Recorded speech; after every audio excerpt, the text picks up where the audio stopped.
Hello, this is Screencast 7 of the Royal Conservatoire of Scotland Introduction to Vectorworks course. In this one we're going to be looking at polylines and polygons. So much like the lines, so the polyline tool is here. It's got a little spike and a little curve, polyline tools. And it says there it's a connected series of arcs and curves and lines treated as one entity, and there are 6 modes. So the very first mode is dots, 3 dots and 2 lines, which if you have a little play with it, just means you click, and then rather than the line tool would finish there, this will continue until you go back, and well, you don't have to stop at the end point there. It's kind of expected, but you don't have to click there to finish it, and that's a closed polyline. You see there's a polyline in the object info palette, and if I scroll down a little bit it says closed. That's that little tick there, and the closed is critically important when we come to doing 3D. Before I started, I made sure that the snap to object was on, so if you haven't done so, make sure that's on just now. That was the thing that allowed me to just delete that, highlight and press delete. The snap to object was the thing that allowed me to, when I got near the end of the line there, it said endpoint, and it kind of magnetically jumped over and helped me close the object. If you're a little bit scrappy and you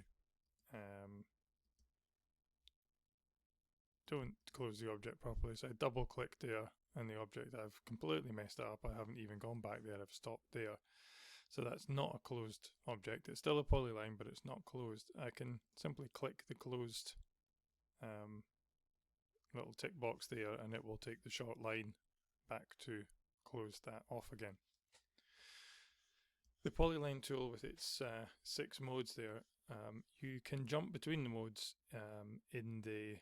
whilst drawing. So there's straight lines, and then there's 5 arcs there of different kinds. I tend to use this one here, the 1, 2, 3, 4, 5th icon along, 5th mode along, or 4th arc one along.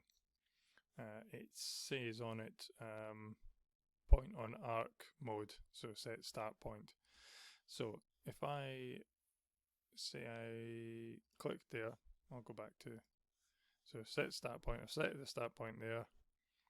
Point on arc is there. That's the point I want the arcs to go through, and then click there to finish.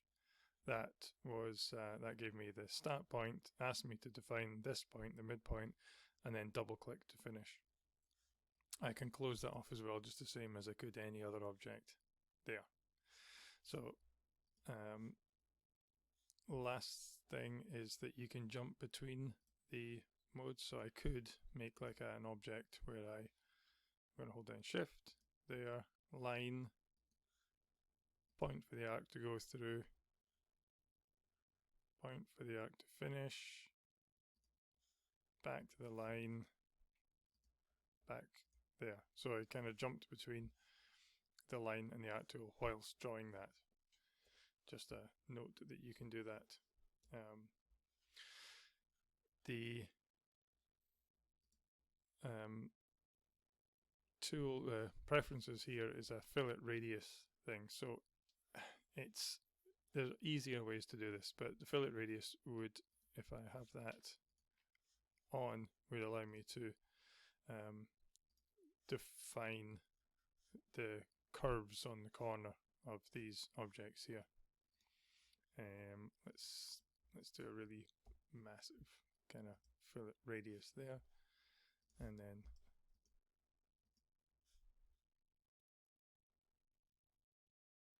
need to activate it. You can see now when I activated it that the corners of that, which would have been pointy right angled corners, I've now got a fillet radius of what was it, 250 I put on it. So that like I say, I've never used it like that. I probably personally I would draw the object with its pointy corners and then use the fillet tool, which is down here, that we'll look at in a little while, to round off the corners. But it may be useful for something, so it's just a note that what that one is.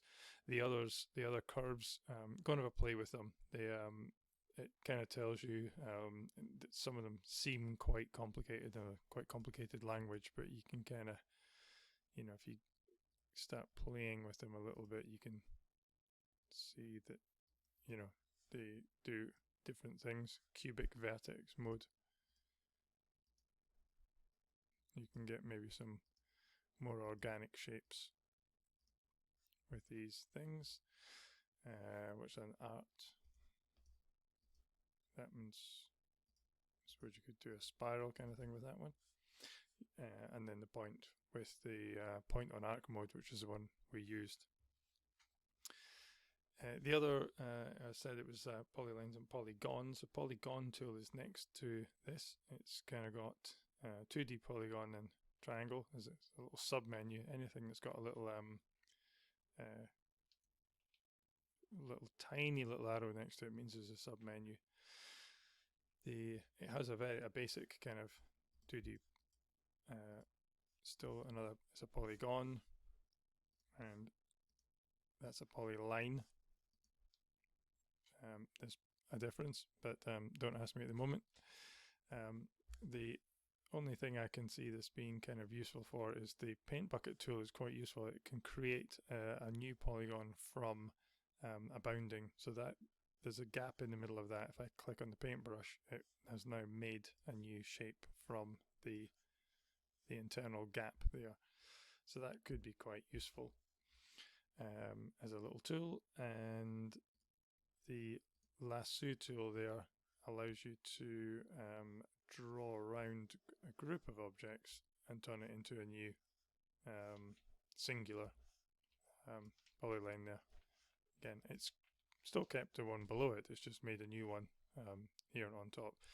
So that could be quite interesting if you were drawing around a complicated venue and you had lots of bits and then you just drew around it at the end and it turned it into a floor plan. That could be an easy way of doing it, rather than, I have seen people in the past, and I think when I first started I was guilty of trying to do that, and then sorry, I'll go back to the correct tool. I was trying to draw a wall and then it goes back and there's a bit of a cupboard, there's a bit of a recess, and then it comes out a little bit further and then it goes back, and I'm trying to draw like that, and then you get one wrong and you've got to back up using the backspace tool. Possibly not the easiest way of doing it. Would be far easier to do, a rectangle. Let's see, and then there's another one along there, and then that goes down there, and etc., etc. And then you just bound them all together, and it makes a new floor space. Probably a much easier way of doing it. There's a double line. I'm going to get rid of all this, so Command A is a shortcut where select everything and then backspace will get rid. Or you could zoom out, select them all with your lasso tool here, or your rectangle. Double line polygons are worth noting. They're kind of, we looked at the double line tool here. It's the same kind of idea. It's the next tool along, double line polygon. We set separation again here, 75. Or if it was going to be walls, sometimes useful for walls. A 200mm thick wall is probably quite good for rehearsal rooms. We have our control line modes, and we can then, we just follow the same idea again. I'll hold down shift this time, but this time we've got our double and finish. It says it's 9 objects here. Kind of seems to have created that extra little diagonal 1, 2, 3, 4, 5, 6, 7, 8, and then 9. Kind of interesting that it's done that. Very good. I've deliberately made a mistake. See what I did there? You should know from the double line tool. Everyone, hands up. Nope, the reason is I've got great lines and polygons. So it wasn't, I've already, that's why it's 9 objects, because I have 1, 1, 2, 3, 4, 5, 6, 7, 8, and 9. That was it, not the little thing in the corner. So, an excellent example of how not paying attention, as I did. I'm glad I did that mistake. I'm not going to redo this one, actually. I was going to go and re-record this, but I'm going to leave that because it's a really good example of what can happen if you don't pay attention. So create polygons. If I did the same thing again, this time I've done my room really badly. It is a polygon, single polygon. So the object info palette, in my deliberate mistake there, was the thing that alerted me to there's something not right, and then I figured it out. You and I together, we all figured it out to see what was wrong. So go and play with the polyline tool. Draw some stuff up. The polygon tool. See if somebody can look up and email me and tell me the difference between a polygon. So an object drawn in the polygon tool, which clearly says polygon, and an object in the polyline tool, which, let's do one almost exactly the same, which is called a polyline. See if you can find out. I'll try and find it as well. Interesting. So go and play with those tools and the double line one as well. While I remember, just before I go, you can, I don't normally go into this, but you can, there are lots of things that Vectorworks can do. If I've drawn my room doing this as a poly, there is a modify, can create objects from shapes. I can object type, I can create walls from the thing that I've just done there, from those. So with a single click, I've got walls there, which if I spin round, I can, they've got wall heights 3 meters high. It's changed the thickness a little bit, but again, wouldn't be something I would normally do, but it's just interesting that it's starting to sneak into the other little menus up here of the cool things that Vectorworks can do.